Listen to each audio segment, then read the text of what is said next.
ఈ భూగోళ గ్రామానికి నాకు చాలా అవినాభావ సంబంధం ఉంది.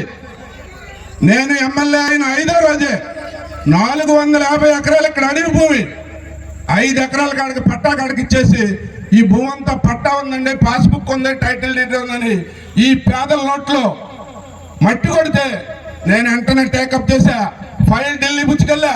ఢిల్లీ పట్టుకెళ్ళి సెంట్రల్ విజిలెన్స్ నుంచి కమిటీ చేయించి ఫారెస్ట్ సర్వే చేయించి పట్టాలు మొత్తం క్యాన్సిల్ చేయించి మీ అందరికీ కూడా సోషల్ ఫారెస్ట్రీ ద్వారా ప్రతి కుటుంబానికి ప్రభుత్వానికి ఉండేటట్టు 450 ఎకరాల భూమిని కూడా మీ పేదలకు అప్పచెప్పించాను. ఇక్కడ చాలా మంది ధనికులు డబ్బు ఆశ చూపించారు. నాకు మీ డబ్బు నాకు అవసరం లేదు, ఈ ప్రాంతంలో పేదలు నన్ను ఎమ్మెల్యే చేశారు, ఆ పేదలకు బయలుదేరు ఇవ్వాలని ఆ రోజు చెప్తున్నా, ఈ రోజు చెప్తున్నా.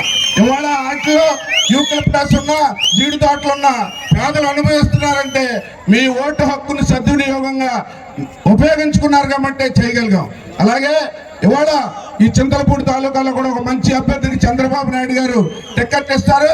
మీరు తెలుగుదేశంలో గెలిపించండి, మీకు ఎప్పుడు అండగా ఉండి మీ అందరికీ కూడా సేవ చేయడానికి మాకు పదవులు ఉన్నా లేకపోయినా చేస్తామని చెప్తున్నాం. జై తెలుగుదేశం, చంద్రబాబు గారి నాయకత్వం గట్టిగా చింతలపూడిని పడాలి. చంద్రబాబు నాయుడు గారి నాయకత్వం